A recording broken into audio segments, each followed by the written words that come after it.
Hello all, I thought I'd chime in on the news that Rupert Lowe apparently shot his dog, and I phrase it like that to try and get the extremity that the media is playing on. Who would shoot a dog? What a horrible thing to do.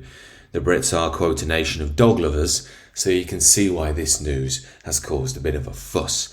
Now obviously, as you might imagine, this has been highly politicised. Those who don't like Rupert Lowe, including the folks at Reform, wish to paint him as some sort of monster. But if you actually listen to Lowe's reasoning, you can see he's actually making a very compassionate case for his beloved dog, Cromwell. There may be a bit of foreshadowing there, given Cromwell led to the Protectorate of England about 400 years ago. Who knows what Rupert Lowe's got in store. But the point is, as many of you know, Rupert Lowe lives on a farm, and is very close to the cycle of life and death for animals. And he makes a very impassioned case on Twitter. I'll link it below if you want to read it, where he states, look, his beloved dog Cromwell was in agony, basically. He was in immense pain. He couldn't walk. He was waiting to die, essentially, which immediately takes the sting out of the story. Now, his reasoning is, look, he knows gamekeepers, there's people with shotguns, and that's one option, or you can take your dog to the vet. And like most dogs, his dog Cromwell, who he loved dearly, hated the vet. I had a dog, lovely Springer Spaniel once. He hated the vet as well. You just have to drag the poor thing in. So I can understand his reasoning. Why would you take your beloved dog to go somewhere that they hate before they die? That there's an inhumanity to that. Especially when they're tired and they can't walk and they're confused. They don't want to go to somewhere they really dislike and be around strangers. So his thinking is he's going to face it up himself with the gamekeeper, let the family say their goodbyes on the farm where he feels happy, and then bang, Tony Soprano style, cut to black, the dog doesn't feel any pain, it's over. To me, I think that's understandable and Lowe made the right decision. But the reason I wanted to chime in on this is because, well, there are several elements to this story.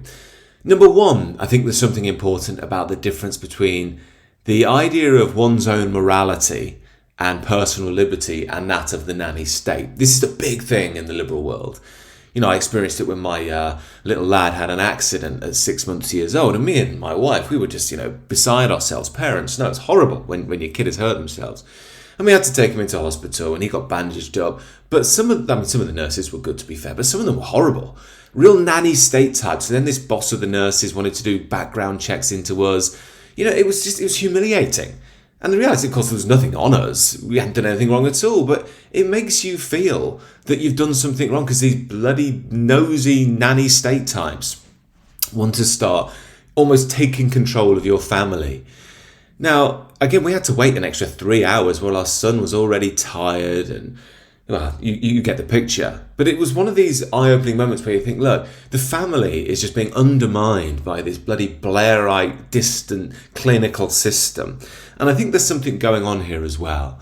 Lowe is taking a decision into his own hand regarding a beloved pet, but it's that sort of nanny system that says, no, it has to be done under the clinical lights, with the tick box forms and all this sort of stuff, because that's more humane in their minds. That's what I really want to challenge. So this is number one, that underlining the fuss about this. I think, obviously, we could just say it's a smear campaign. Number two, to put people off him.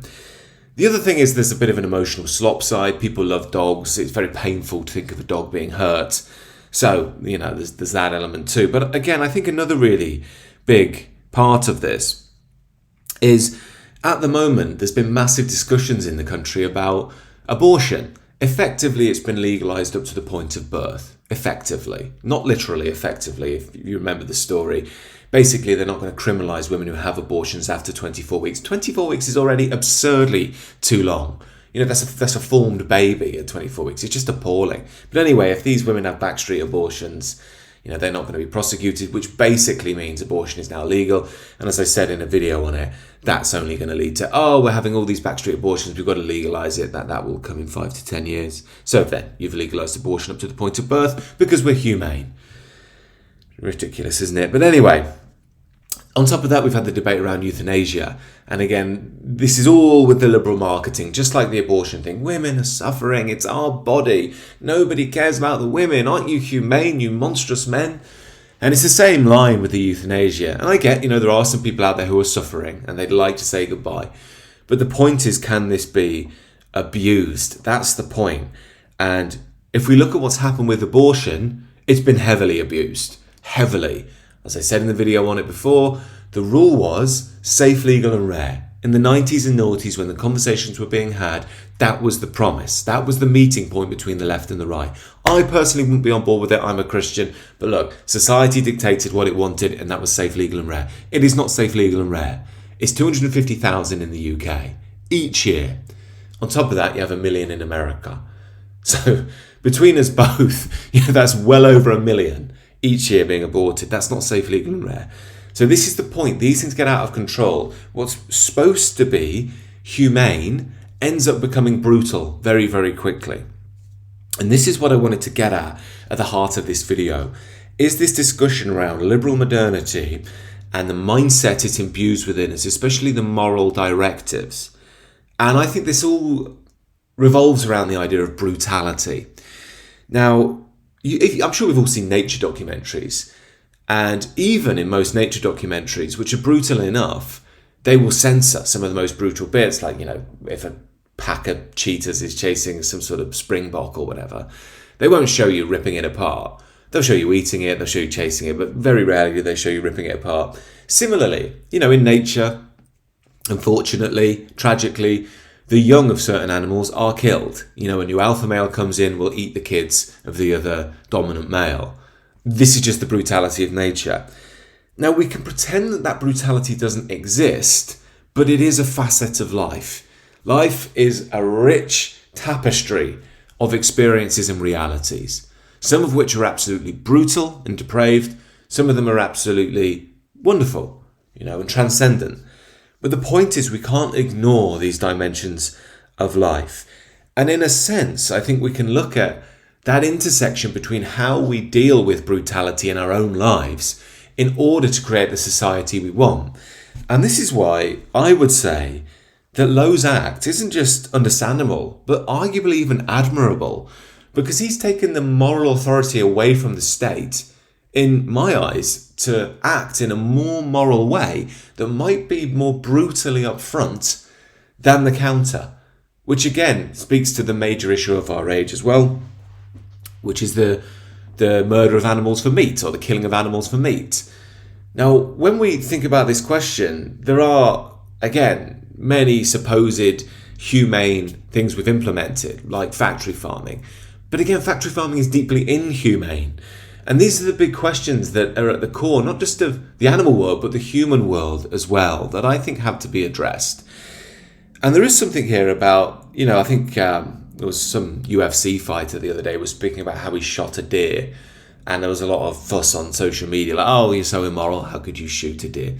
But he was saying, look, that deer has lived a happy life. It's just roamed around in nature. It's never known a factory farm. It's never been pushed into these little cages. It's eaten fresh organic food. And then it just got shot one day and it's all over. It's more humane to do that than, again, to buy into these factory farms. Now, again, this is a debate once we get ourselves together as a country, down the line after the great death and rebirth. Maybe we can have these discussions. I'd be willing to sacrifice meat 3 days a week. I would fast a day, eat fish, whatever, have a day off meat, if it meant that we could limit the abuse of factory farming. I think these are decisions, but you can only make those collective calls when you have a collective nation who agree on things with a shared tradition. You can't make it when you've got all sorts of Muslims and Hindus and new arrivals and the sole focus is consumption of money. You're not going to really be able to make those big decisions. But the point I'm making is at the root of all this, like most things in this day and age, is the liberal moral order. It preaches this idea of humanity. We have to have humanity in order to limit brutality. But what it actually turns to be is exactly the opposite.